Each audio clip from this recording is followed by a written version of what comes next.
Morning. Welcome back to the channel. Welcome back to Love 500, and welcome back to Project Blondie. I nearly said Bluey. Project Blondie. You can see Bluey out on the street there. Loopy Harold is currently over at sister-in-law's, and I've swapped it over for this one, which was over there. As you can see, the bonnet's open. The bonnet is open because I've now got the aerial that's come through in the post. So we need to get that aerial on. So let's get on with that straight away.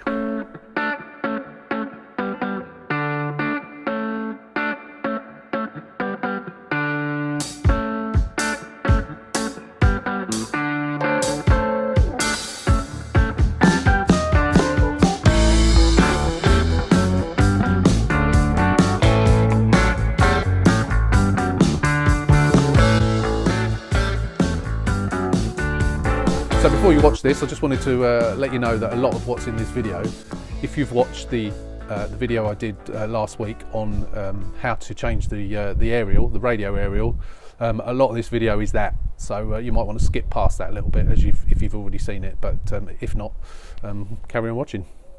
We'll see you the other side. Logbook's arrived for Project Blondie, which is great news. I've also had a parcel delivered as well. Two of something, and I have no idea what it is. I can't for the life of me remember. It's going to be something for the car. I can now, obviously, yes, I'm covering my address up.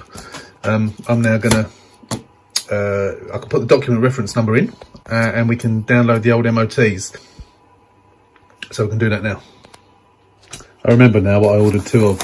So someone gave me a tip that to keep moisture at bay, especially in Fiat 500. Fiat 500s seem to be very prone to getting iced up on the inside, drips coming down from the roof, condensation on the inside. I've even seen ones like the coloured interior dash is actually frozen, has got ice on it.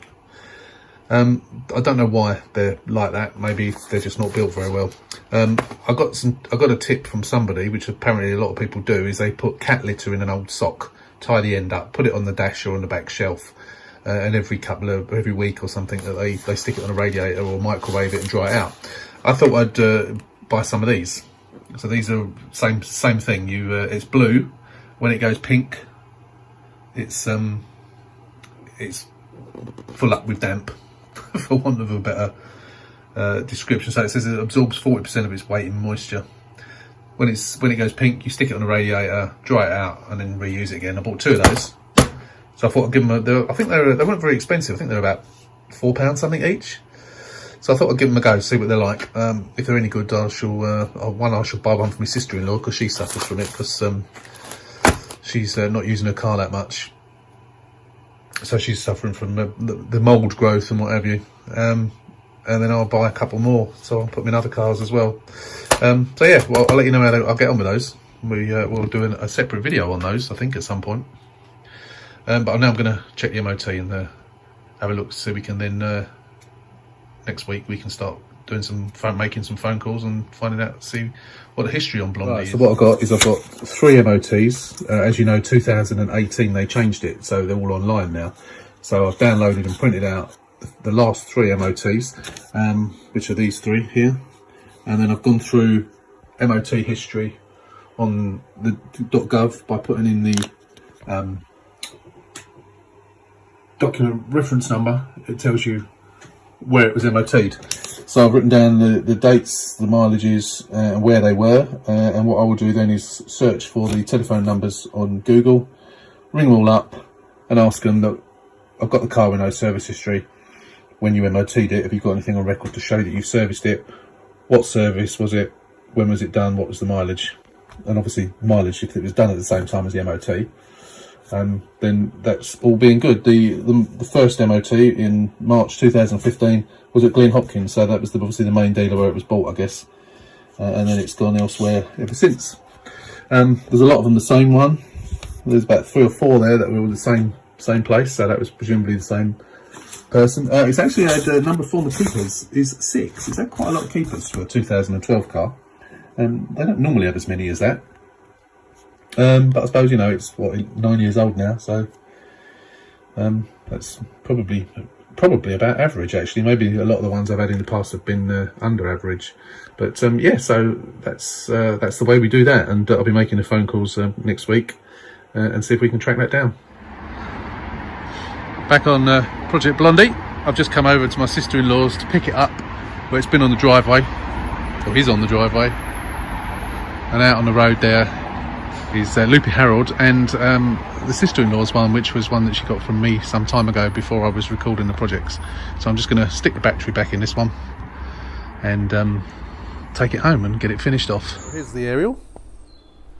Now this is exactly how I've opened it, and they have omitted to put the nut and bolt in there, well not the bolt, sorry, the nut and the sort of spring washer that clamps it onto the underside of the roof. So hopefully the one on there will be okay. Now the reason the water gets in on these, sometimes this will cause a leak in the actual roof of the car and the water will end up getting into the, finding its way into the headlining to the lowest point in the car, coming through, and then ends up in your wheel well, spare wheel well. So I think probably the reason that happens is this rubber around the outside fails, gets brittle. This one's fine, or it just comes loose, and somehow water, when these stop working, water gets inside here, and there's a little circuit board in there, and it just fries it basically. Obviously, there's no power to this; it's just a radio signal. So this is the correct end that we wanted. So we'll go back into the car. It's just started raining typically, so we'll go back into the car, get you up on a tripod, and see if we can get this thing removed and get the new one on. Right, to my surprise, it's a 22mm socket. I think what they've done on this, I'll show you it in a second, but I think what they've done on these, on the newer ones, which have got the white square connector, they're a much smaller bolt. They're around, I don't know, 10, 11, 12, 13mm or something like that. I can't remember off the top of my head. But these ones is a 22mm bolt. So I think the other ones have a clamp, which you tighten the bolt up on the clamp. Sorry, tighten the nut up on the clamp, which then helps pull the two bits together. But on this one, it's just a bolt, which is maybe the reason that it fails. Maybe the earlier ones fail more often than the later ones. So I'm just going to get the camera in here with the torch and see if I can show you the bottom of the bolt. Now, excuse the camera work, there it is there. So that's the bolt we've got to undo. And then once that's undone, the aerial will just pull out at the top. So I can't really get the camera in there. So I'm going to get it on the tripod and film what we can. I find that the best way of doing this is to actually get in the boot of the car. So that's what I'm going to do. So hopefully I won't pull the camera over with the microphone wire. I'm going to actually get in the back because it's easier to get in there. Then I'll tell you what, in fact, take the back shelf out as well. There we go. Right. It won't take much to get it undone, but you've got to get obviously on the nut. There we go. And once you've got it so far, just get your fingers on it. That's it. Fingers are on it already. And luckily I've got this bolt. It was done up quite tight. There we go, bolts come off in my hand. And then the aerial, once we get out the car, take you back round. The aerial, I think, should be loose now. Should just pull out. There you go. So that's the old aerial. Now it's wet around there, which makes it does make it look as if this has failed. I can't see any areas of the thing where it has actually failed, but it is fairly brittle, so whether the bolts come undone a little bit, but it looks okay, doesn't it? But clearly it's not. The mast will be fine, but the actual base itself is fit for the bin. So we'll chuck that on the floor and then we'll go back round, and I think the best way of doing this is to actually take the mast off of the new one. That way it'll be more stable. So what I'm going to do first, actually, I'm going to get some cleaner and clean that up. So I've just cleaned that up with a little bit of a waterless wash and wax. Obviously you don't want water getting in that hole, so don't use a sponge. Just use something that you can wipe it. So that's just to get any residue off, which will then help it to obviously push down properly. Also, what I'm going to do is I'm going to get a bit of sealant that you use on the water pump. I'm going to just put a little bit of that just around the inside edge, which will help to keep any water out of this one. So I'm going to grab that and then we'll show you. So the silicone I've got here is actually black, so not ideal, but what I've done, so I've put some of it within. I'm not suggesting you do this, this is just what I like to do. It just gives me a bit of peace of mind that should this outer rubber fail, then it's got more of a chance of actually being in the right place. White silicone would have been better on a white car, but the tube I've got open is black, so I'm not going to open another tube just on the off chance. So I don't know if I can do this one-handed. So feed that in, like so, and then feed that in there, and then push it down, and then that is sort of in position. Now this is, if you've got another person, what I would suggest you do is get one person here to push on that down, another person in the boot doing it up, because when you're in the boot with the hatch on, you can't get an arm round here to hold it and put the bolt on at the same time. So you need to be either have an extra person or just do it carefully. So I'm going to put you back on the tripod and then we'll show you again how to feed it back in again. I mean, it's the reverse of putting it in, isn't it? So it's easy to do. All you got to do is screw it up. The little cut out there is where the wire goes, because obviously as it turns you need the wire to turn with it, so don't plug it in yet. Don't plug it in until you've actually finished securing it. So put you back on the tripod and then see what we can do. So torches, it does help if you have a torch, you can actually see what you're doing. So pull that down a bit.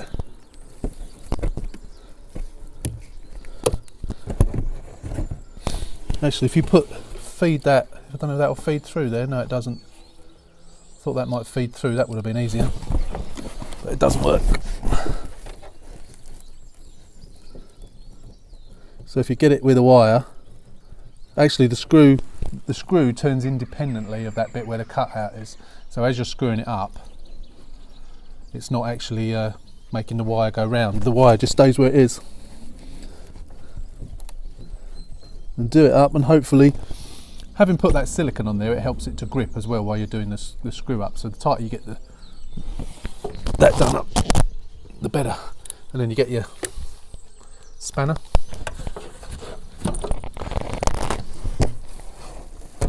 Get it on there,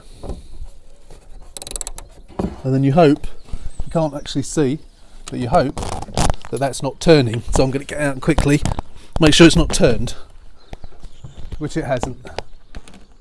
It's in. I'm going to put the mast on now just to make sure the mast is straight, which it appears to be from here. Yep, it's right bang in the middle. I'm just going to pull that down. Yep, that's fine. And now we're just going to do it up a couple more turns to make sure that's done up tight.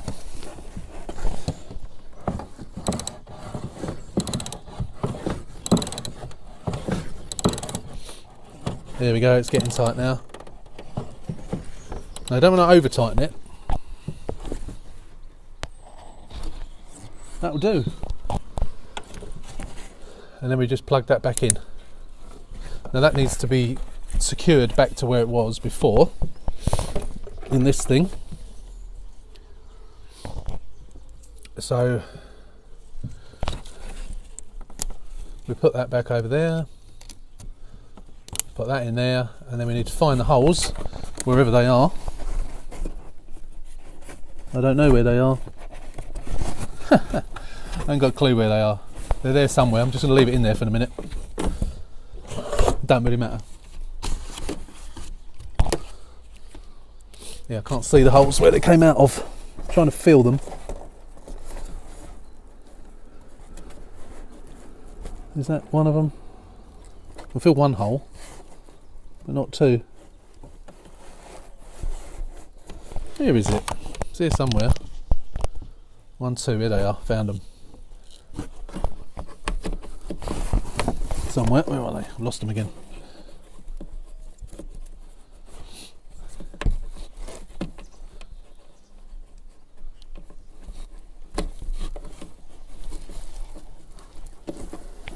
can't seem to get that in, so I'm going to leave it in there. There you go, that's done. Right, now we can push this back in, and don't forget we've got to get those things back in the roof, in the cabin of the car, but you can push that back where it should go for the time being. Make sure it's all pushed back where it should be. It will still fall down a little bit until you've got that those clips in, but that's fine. Okay, that's that. You put the back shelf back on.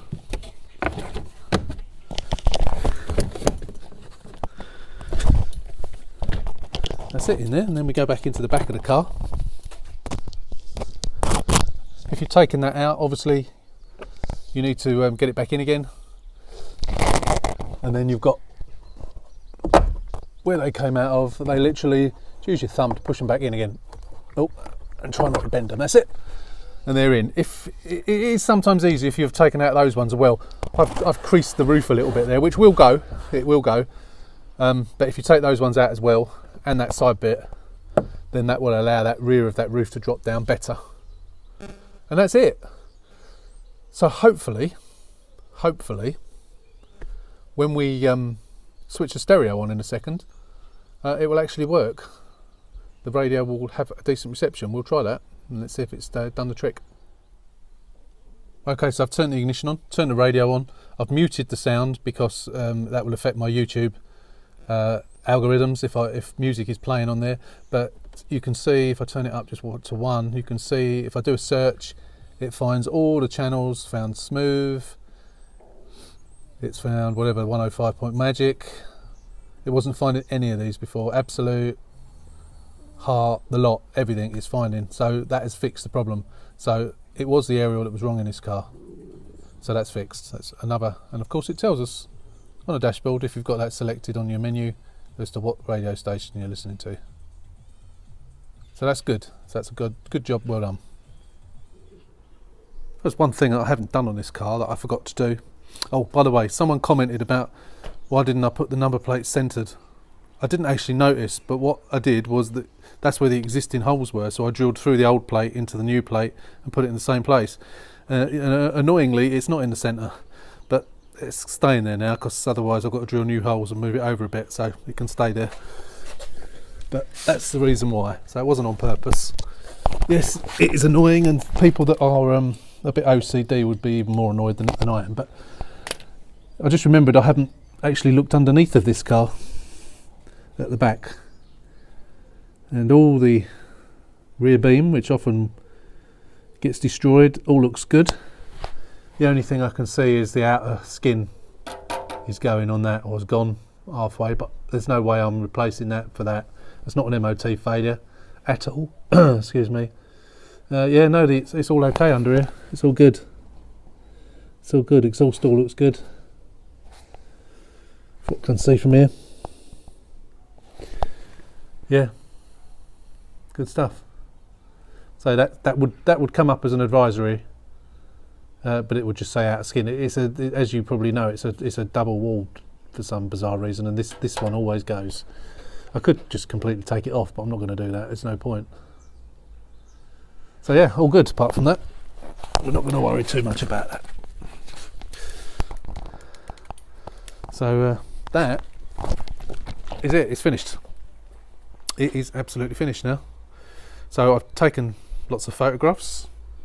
I have a list of people that want to buy these cars. Some of them are quite specific as to what they want, so this is not going to suit all of them. But there's going to be someone out there. I may not even have to advertise it. I may advertise it on the local mums group that I advertise cars on. I may do that. We'll see. But it's finished. I'm just trying to think if there's anything I've missed. Don't think so.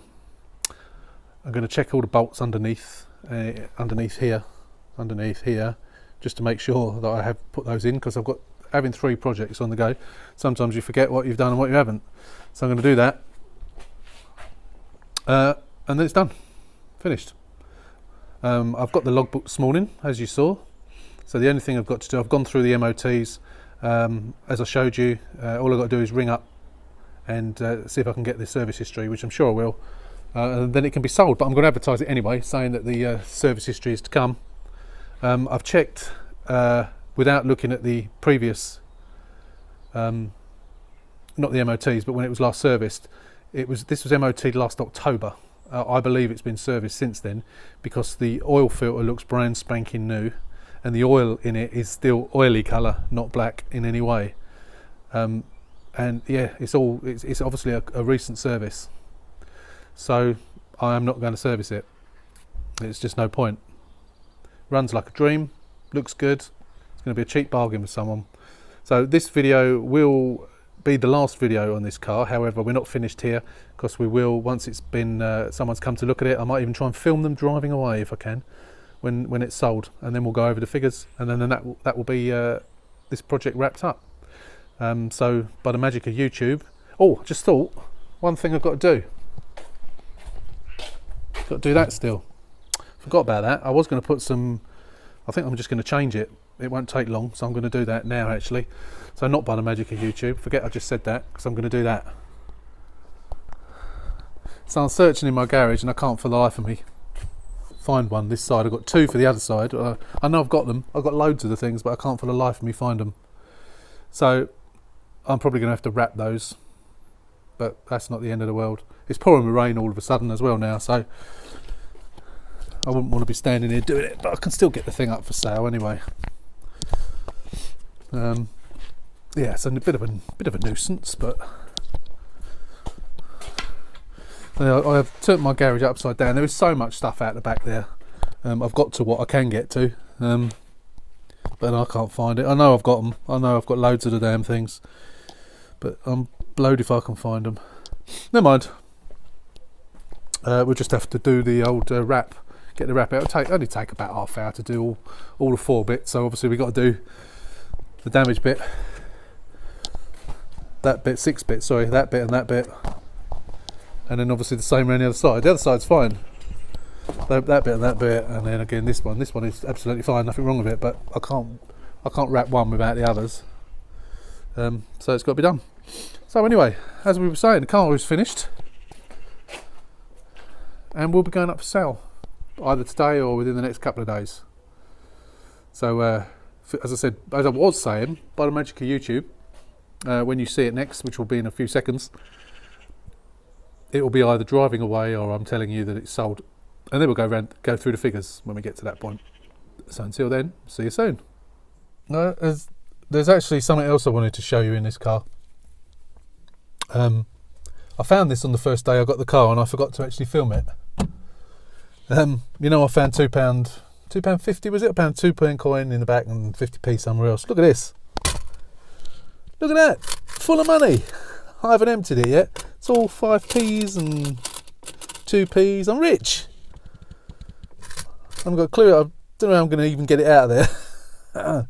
There's loads in there. Obviously parking change junk. So I must remember before the car is sold to get that out. Anyway, I just wanted to show you that. So there's Blondie parked out on the road. It is up for sale, but I decided that I'm going to end this video here, and once it sells we can do another video. So let's go back indoors. It's too cold out here. Did I lock that car? I haven't got my keys. Yes I have. Sorry about this. Bear with.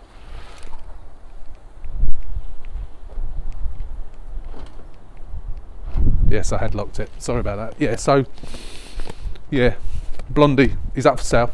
The normal mums group that I sell the cars on are not accepting ads at the moment, which is a shame. But I've put it on another group, and I've had 3 inquiries. 2 of those people want automatics. They've asked me to look for automatics, and one of them just said no, she didn't want it. So she hasn't looked at it, but it was for her daughter-in-law, I think it was, and she's just said no. She's decided not to have it. This is the Abarth there, in case you were wondering. I've been doing a bit of work on that yesterday. That's a video yet to come. So yeah, so there's no point me hanging on to the video. I might as well put it out there. It's about half hour long. So yeah, video is ending now for Blondie, and we will do probably a short video once it's sold. We'll go over the figures and so on and so forth.